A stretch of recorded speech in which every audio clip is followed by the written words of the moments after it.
Okay. So we have Gomidas Odabachian, who just got accepted to IE University for the MBA program. And he's going to be answering some questions for us at the MBA Center so that students can actually get some insight on the program and hopefully join the program too. Okay, so what is your background, Gomidas? Tell us more about your studies, your undergrad, your grad studies, and just a little general information about yourself. Of course. So, hello, whoever's watching this. It's nice to meet you. My name is Gomidas. I'm from Armenia, but I was born in Canada. I moved to Armenia around 15 years ago. I've been living here for around 15 years. And one of my main goals in life, well, I had a lot of preferences in job seeking. For instance, I was first in robotics, and then after seeing my dad, I continued my career in management. So I did my bachelor's here in Armenia in management, and while before finishing my bachelor's, I applied to IE Business School in Madrid, and yeah, so right now I'm actually packing and I'm gonna leave tomorrow for Madrid. Mhm. So you studied robotics, and then you have some work experience, and then you're going to be applying. You applied That, to the MBA program at IE. You got that, accepted, and now you're like a month already studying at IE University, right? that's right. So while in my bachelor's, I did internships in a telecommunication company a couple of times in the same company.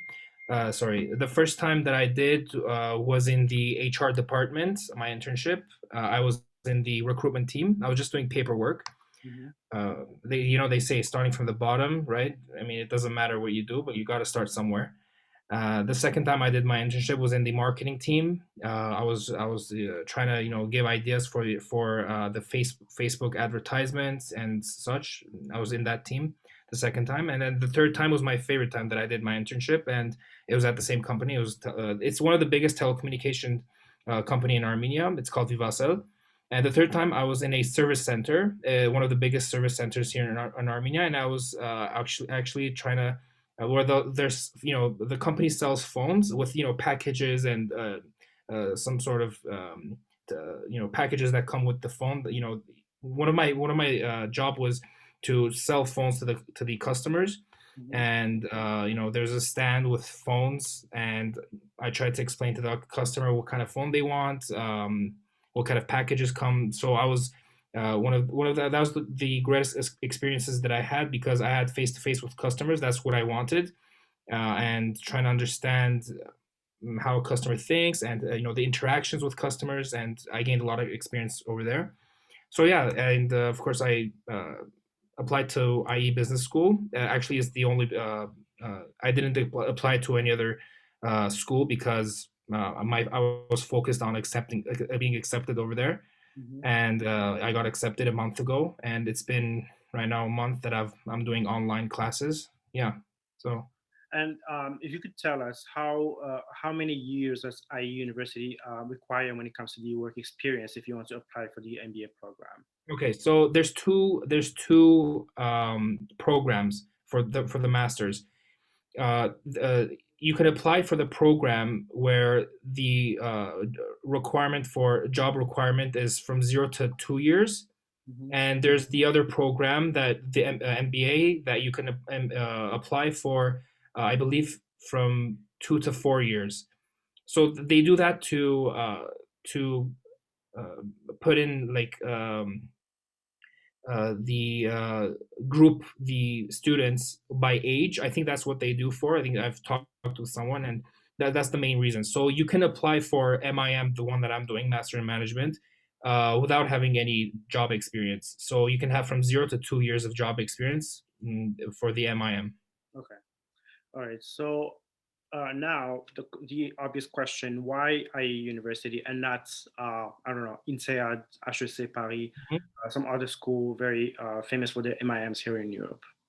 So I saw, well, of course, I was looking through other schools, and one of the things that popped from IE is that the student diversity is amazing over there. There's students from I think like 100 countries or more. The diversity is amazing, and one of the key components and why you want to apply to a business school is not only what kind of education you get, but of course it's about what kind of connections you make. So the more connections you make from different people from different countries are better.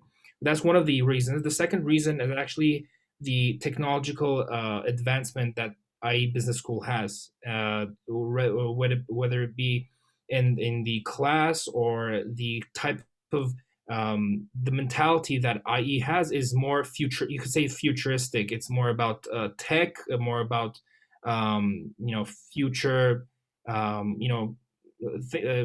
More in that section, more futuristic tech and the IT industry. So it's not very old school, you could say. It's very advanced in that way. So that's another reason I really wanted to apply to IE. Okay, so it's the diversity of the school and it's the infrastructure that the school offers to the students as well. Absolutely, yes. Okay, so now we want to talk about the program itself, how rigorous it is. Is it pretty hard? Because it's a 1 year program. So can you tell us more? What do you think? Because you just started like a month ago. So I'm not sure if you know exactly if you got yet to the hard Hmm. part of the program, but what do you think so far and what do you think is going to come your way in the future? Okay, so it's been a month. I'm doing classes right now because I'm still in Armenia, in my home country.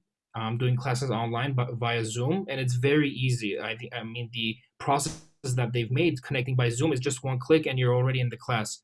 There are students already in the class. There are in the class that I am. There's only around 3 students other than me that are connecting from other countries. So it's been already a month, and one of the things that I can say is it is very um, it has its own points, as in, let's say, it's very intensive, the classes. They do try to see what kind of they do expect a lot from you, the professors. There is of course group works. We do a lot of group works, and there are grading systems, of course, implemented, either for group works, individual works. Being absent or not is very crucial Mhm. for them, of course. And one of the key, well, I can't give too much feedback on that because, well, first of all, being online is much harder than being in person. So I'm having difficulties on that part, and yeah, so you know, it does have its hard parts. So you can't expect it to be easy or anything. You just have to work hard. You have to focus. If you have a job on the side, just know that you're not going to be able to catch up. So yeah. Yeah. And being that is we are currently locked in this coronavirus situation, is it easy for you to basically get like interviews with your professors to ask them questions? Are they available most of the time? Okay, so we have, of course, our Blackboard. It's an online platform that IE has, and there is professor's email address, and you can have contact with them. You can write to them freely, and they are very responsive. For any questions you have regarding the classes or anything like that, they're very open. It's not like they have any strict rules or anything. There are some things that they can't say, of course, but in general, they are very open. And I can't give too much feedback on that because I haven't been face to face with the professors. I'm just doing online. Mhm. But as much as I know, the professors, they're really great in trying to help the student with any questions they have. Of course, we have our student services. If there's any question that the student might have, they can apply to the student services via email or in person. So they are very helpful in that to organize the students however way they want to. Yeah. What about the deadlines? For example, if you have like a report to be submitting, an essay, a research paper, or something, is there because of the coronavirus again? Are they giving you enough time? Maybe some week uh, uh, extra to use to submit your papers? What is the system going on right now at the school? Well, of course, there are deadlines. I mean, if they give you something to do by group work or individual work, there, of course, there are deadlines, and so there's the syllabus of of our group of our class. And let's say if the professor gives you an assignment, if you don't make your assignment on time, the syllabus and completely shuts off, and you can't send anything. So yeah, I mean, you really have to if they give you a time, they give you, I don't know, 3 days to do an assignment, then you better do it at least 2 days before, one day before. They say, guys, don't leave today's work for tomorrow. Okay, so you just have to do it and just send it to them. If you don't send it, of course, there's a grading system, and you will get negative points on that. Yeah. Now I want to talk about the experiences well, the thing is, this question is a little difficult to answer now because you are still in Armenia but you're still planning on going to Madrid to experience the campus and whatever the city offers. But what would you think the experiences outside of the classroom would be if you were there, that would help you in the whole experience of getting the MIM from IE University? Well, the students are so the class that I am in, there's around 25 other students with me, and most of them are very friendly, thankfully. We have a group chat. We have our group chat, my class's group chat. And of course, I'm not there, but I see them sending in invitations for a little party that the group, uh, tries to make up with the classmates. And there's great connections between the classmates. If there's any if you want any help with other students, most of them, well, in my class, they're really great. They're very open-minded. They don't have any strict, I don't know, their own personalities. I see that they're not very strict in any way. And outside of class, it's very well, I can't give you too much feedback, but as much as I can say is that everyone is really willing to help each other to try to make the classes as easy as possible. So I mean, look, you have to get help. Okay, you should never be afraid of getting help from your other classmates, because really the key is to succeed together. Okay, because if you just do it alone and you don't want to help anyone or get help, it's going to be very, very, very hard. So doing together with your classmates is really a key in this in the MIM that I'm doing. I have a question still in the same theme, actually, with the coronavirus crisis. You are going to Madrid today, basically, and but you started studying a month for now. And do you have any timeline from the school, from Spain, maybe Madrid, about like what would be the plans in the future? Are you going, if the lockdowns end, would you go to Madrid full time and study, go to the campus, or would you finish the degree online, virtual? You have a choice. You can, because of the structure that they've made, you can connect by Zoom any classes, Hmm. and you can succeed. You can do online if you don't wish to go to Madrid, or there's even students that are in Madrid, but they're not going to classes because of the virus, and they're kind of scared to go to the classes, and so they connect via Zoom. And the professor said to us, "Look, if you're connected to Zoom and I see you, that's it. I mean, that means that you are in the class. That means that just the video has to be turned on." Hmm. And so yeah, because one of the reasons that I couldn't go to Madrid right now, I was just waiting for my visa.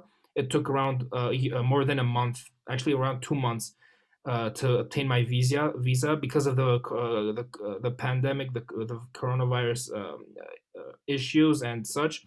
I'm just kind of late to go to Madrid. That's all. But because of their structure and the ease of use of Zoom, doing classes on Zoom is very easy. Yeah, so on that point, right now I'm just doing on Zoom, but I'll be in Madrid tomorrow, so I'll be in the class, Okay. and that So way, yeah.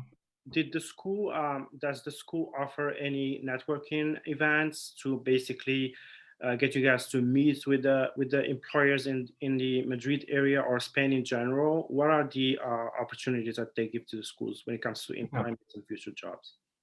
There are events. I mean, you can. There's we receive weekly emails of events that are happening for the upcoming week. There's I mean, I can. There's every week, every Wednesday, I believe there's entrepreneurship events. So you can give out your idea. You can connect with people. One of the key things that IE has, which I really love, is the connections that you make with people. They make it much easier, and it's one of the things that it's not only about learning new things, but yeah, it's one of the best things to do is just to connect with people, and they really do give you that opportunity by doing really great events. There's, as I said, entrepreneurship events. There's, I mean, different. That's one of the things that I said, but at least maybe twice a week there are events in the campus. I mean, the campus I am in is the business school, but there's two campuses and there's the university. So they sometimes it's in the business school or in the camp in the university campus. So yeah. My question right now is about the admissions itself to IE University. Could you tell us a little more about like what are the documents that needed of you to get? What are the scores, the letters, the essays? What was the whole process like? And also, you mentioned that you took the IE GAT instead of Mhm. the GMAT. So could you tell us a little bit about the difference between the two tests and which one do you think is harder, which one is easier, which one? Just tell us a little general idea about like the test No, that you took. no, of course. So, okay, so the process goes like this, as much as I remember. So, of course, you have to have a motivational letter. It has to contain around 500 words, if I'm not mistaken. And So that's a you have to have statement. your you have to have your motivation. Hmm. Sorry. That's a statement of purpose, basically. hmm Hmm. So yeah, you have the motivation letter. You have the exam that I'll just talk right now in a minute. I'm just trying to give you the points that they want. Hmm. So there's the exam, and there's also a Kira test that they want from you. So this Kira test is so this is how it goes. You have to connect with the platform. Okay, you have try to wear nicely. You have to try to wear nice clothes, have a good background, have good lighting, and you have it takes around 10 to 15 minutes. This Cura test. It's a so what it is there's no one live looking at you. It's just a recording. It asks you questions like um, it depends on what um, in what field you're going to study in. It gives you questions regarding that. Like, let's say mine is business tech. If you're in finance, they might give you questions that you have to read and give them an answer in 2 or 3 minutes. So it's very it can be very stressful. And then there's two verbal questions that you have to answer, and then the last question is a text written answer that you have to give.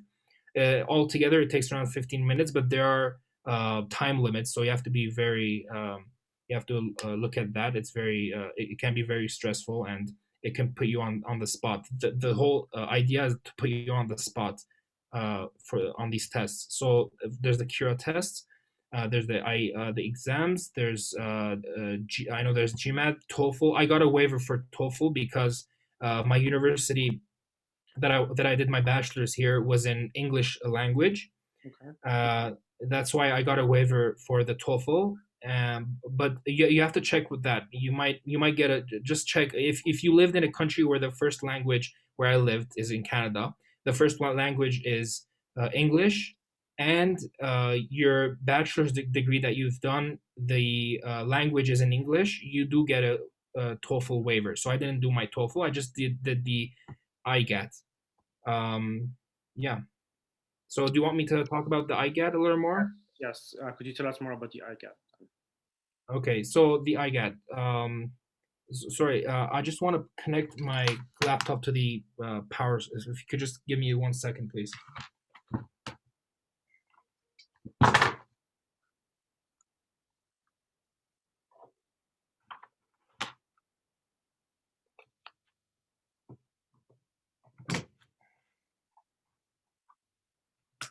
Okay, I'm very sorry. Okay, so the IGAT. Uh, so the IGAT consists of, look, the IGAT. The purpose of IGAT is to see how you, how you think, how quickly you think. It's more like a IQ test, you could say, but more in an, it's more of an advanced IQ test. There's English, there is a little bit of it's like mathematics, but it's more well, because I was applying for MIM, Master in Management. It was more business mathematics. So so there's, of course, there's English, there's mathematics, and there's it's sort of, it's like an IQ test that you might see online. Of course, if you can go ahead and you can search online for examples. You have to. It's very hard. IE says that you don't need to practice for this test. I get, but truth be told, you actually need a little bit of practice because it's not very easy. So I did get a little bit of practice on online, and it made it easier to give out the exam.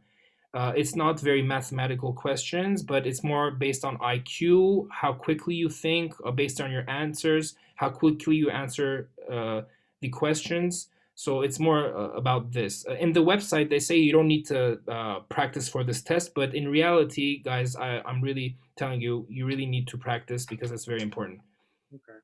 Well, last question here is the city. What do you think? You're going to Madrid again today. What are your expectations of the city? Have you ever been there? What do you think the cost of living would be there? And the job opportunities. Do you think Madrid would be giving you enough job opportunities that you wouldn't have to look somewhere else, basically? Yeah, so it's gonna be my first time tomorrow being in Madrid. I've done my research. It looks like an amazing city. One of the things I really liked is the public transportation. It has great transportation, metros, bus system. And sorry, what was the other question? The second question? The cost of living, the Cost job of living. opportunities that the city could give you, basically.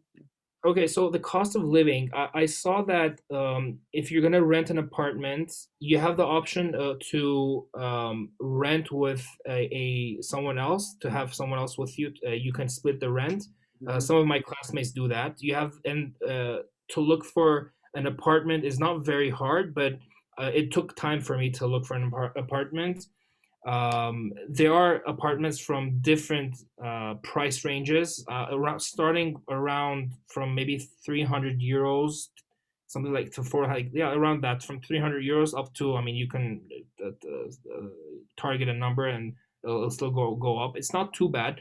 One of the main factors that I wanted to uh, in looking for an apartment was that it was close to IE. Mhm. I'm telling you, I mean, the places, they, even if it gets if there's a free place, it'll go in like maybe a day. So looking for an apartment next to IE is very, it's not very easy. So I found an apartment. I'm gonna go and check it out, and it's gonna be around 15 minutes away from IE by walk, but that's fine. I just want a little exercise. I don't want it to be too close to IE. Yeah, so cost of living. mm, there are some apartments that include the utilities in the rent, so look out for that. Mhm. There are some apartments that you have to check, for instance, if it has Wi-Fi, let's say internet connectivity attached to it or not, because you don't want to get in the hassle of bringing someone to put in the internet. There are some apartments that already have it included in the rent, so look out for that and other things. I mean, it's gonna be my first time, so I can't give too many feedback on that. Yeah. Well, listen, Gomidas, it was this whole conversation was very insightful, and I'm sure the students will be thankful for the information that you provided to them. And good luck. Good luck in your experience in Madrid, and let us know how it goes, basically. Thank you, Madid, and to the students, good luck. Don't give up. It's not impossible. You just have to work hard. That's what it is. All right. Thank you very much, Madid. All right. Nice trip and safe travels. Thank you. All Bye right. bye.